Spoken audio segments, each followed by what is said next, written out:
नमस्कार, मैं हूं प्रशांत भारद्वाज और आप देख रहे हैं न्यूज रूम पोस्ट। क्या आपको कुछ ही महीनों में करोड़पति बनाने का वादा करने वाला कभी कोई मिला है? या किसी ने आपको ऐसे सपने दिखाए हैं या ऐसे बिजनेस के बारे में बताया है जिससे कुछ ही दिनों या महीनों के अंदर आप रिच यानी कि अमीर बन सकते हैं? अगर हाँ, तो ऐसे सपनों को बेचने वाली कंपनी एमवे पर अरबों रुपए के फ्रॉड करने का आरोप लगा है। इसलिए आप भी समझ जाइए। प्रवर्तन निदेशालय यानी ईडी ने multi level marketing company Amway के खिलाफ सख्त कार्रवाई करते हुए उसकी 757.77 करोड़ रुपए की संपत्ति जब्त कर ली है। ऐसे में यह जानना बहुत जरूरी हो जाता है कि आखिर क्या है एमवे का मल्टी लेवल फ्रॉड, आखिर क्यों हुई उसके खिलाफ यह कार्रवाई, कैसे लोगों को ठग रही थी एमवे और क्या है एमएलएम और पिरामिड स्कीम की सच्चाई। एमवे एक अमेरिकी मल्टी लेवल मार्केटिंग कंपनी है जो health care, home care, beauty समेत तमाम प्रोडक्ट्स बेचती है। उसकी भारतीय unit Amway India enterprises private limited के नाम से रजिस्टर्ड है। इस कंपनी की स्थापना 1959 में जे वॉन एंडेल और रिचर्ड डेवोस द्वारा की गई थी और इसका हेडक्वार्टर अमेरिका के मिशिगन प्रांत में मौजूद है। प्रवर्तन निदेशालय यानी ईडी ने मनी लॉन्ड्रिंग के केस में Amway India enterprises private limited के खिलाफ कार्रवाई करते हुए उसकी 757 करोड़ रुपए से भी ज्यादा की संपत्ति को अटैच यानी कि जब्त कर लिया। एमवे की जब्त की गई प्रॉपर्टीज में तमिलनाडु के डिंडीगुल जिले में स्थित कंपनी की जमीन, एक फैक्ट्री, प्लांट, मशीनरी, गाड़ियां, बैंक अकाउंट्स और फिक्स्ड डिपॉजिट्स शामिल हैं।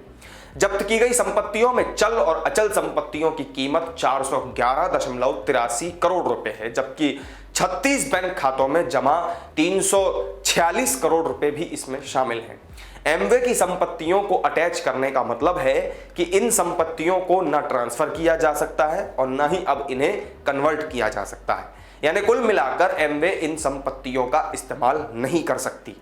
ईडी ने यह कार्रवाई prevention of money laundering act यानी पीएमएलए के तहत की। प्रवर्तन निदेशालय का यह भी कहना है कि एमवे पर यह कार्रवाई direct selling multi level marketing यानी कि एमएलएम नेटवर्क की आड़ में पिरामिड स्कीम फ्रॉड करने की वजह से की गई है। एमवे पर की गई यह कार्रवाई price chits and money circulation scheme यानी बैनिंग एक्ट के तहत कंपनी के खिलाफ हैदराबाद पुलिस द्वारा दर्ज एक एफआईआर के आधार पर की गई है। ईडी ने जांच में यह पाया कि एमवे द्वारा पेश किए जाने वाले ज्यादातर प्रोडक्ट की कीमत खुले बाजार में मौजूद प्रतिष्ठित मैन्युफैक्चरर के पॉपुलर प्रोडक्ट्स की तुलना में बहुत ज्यादा है। ऐसे में भोली भाली जनता को सही जानकारी दिए बिना उन्हें कंपनी से जुड़ने और उसके महंगे प्रोडक्ट्स को खरीदने के लिए प्रेरित किया जाता है, जिससे कि आम लोग अपनी गाढ़ी कमाई का पैसा गंवा देते हैं। एमवे से जुड़ने वाला नया मेंबर प्रोडक्ट्स को इस्तेमाल करने के लिए नहीं बल्कि मेंबर बनकर अमीर बनने के लिए खरीदता है, क्योंकि इसके अपलाइन मेंबर्स यानी टॉप पर मौजूद मेंबर्स ऐसे ही सपने दिखाते हैं। इसके अपलाइन मेंबर्स को मिलने वाले भारी भरकम कमीशन की वजह से ही इसके प्रोडक्ट्स की कीमत बहुत महंगी हो जाती है। ईडी का कहना है कि एमवे ने 2002 से 3 और उसके बाद फिर 2021 से 22 के दौरान अपने बिजनेस ऑपरेशन से 27,562 करोड़ रुपए कमाए थे। इनमें से 7,588 करोड़ रुपए उसने कमीशन के लिए रूप में अपने अमेरिका और भारत के डिस्ट्रीब्यूटर्स और मेंबर्स को दे दिए। ईडी का कहना है कि कंपनी का पूरा ध्यान यह प्रचार करने पर रहा कि कैसे कोई इसका मेंबर बनकर अमीर बन सकता है। उसका ध्यान प्रोडक्ट्स बेचने पर था ही नहीं। एमवे 1996 से 97 में भारत में शेयर कैपिटल के रूप में 21.39 करोड़ रुपए लेकर आई थी और इन्वेस्टर्स और मूल संस्थाओं को लाभांश, रॉयल्टी और दूसरे भुगतानों के नाम पर 2020-21 तक 2,859.10 करोड़ रुपए इसने भेज दिए। एमवे खुद के मल्टी लेवल मार्केटिंग यानी कि एमएलएम या डायरेक्ट सेलिंग कंपनी होने का दावा करती है, लेकिन ईडी का यह कहना है कि वो पिरामिड स्कीम के जरिए फ्रॉड करती रही है।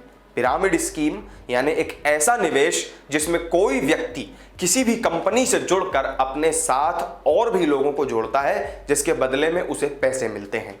दिसंबर 2021 में केंद्र सरकार ने कंज्यूमर प्रोटेक्शन यानी डायरेक्ट सेलिंग रूल्स के तहत डायरेक्ट सेलिंग कंपनियों के लिए नए नियम जारी किए थे। इसके तहत इन कंपनियों को पिरामिड स्कीम को बढ़ावा देने और डायरेक्ट सेलिंग बिजनेस की आड़ में किसी व्यक्ति को ऐसी स्कीम में रजिस्ट्रेशन करने को अवैध करार दिया गया था। इस पूरे विवाद पर एमवे ने पिरामिड स्कीम चलाने से इनकार करते हुए यह कहा कि वो अपने नए मेंबर्स को कोई इंसेंटिव नहीं देती और मेंबर्स को केवल प्रोडक्ट्स बेचने पर पैसा दिया जाता है। तो आपको एमवे कंपनी से जुड़ा पूरा विवाद समझाने वाली हमारी इस वीडियो में फिलहाल इतना ही। आपको हमारा ये वीडियो कैसा लगा हमें कमेंट करके जरूर बताएं। वीडियो को लाइक और शेयर भी कर दें, साथ ही हमारे चैनल को सब्सक्राइब करना ना भूलें। किसी नई वीडियो के साथ आपसे फिर होगी मुलाकात। नमस्कार।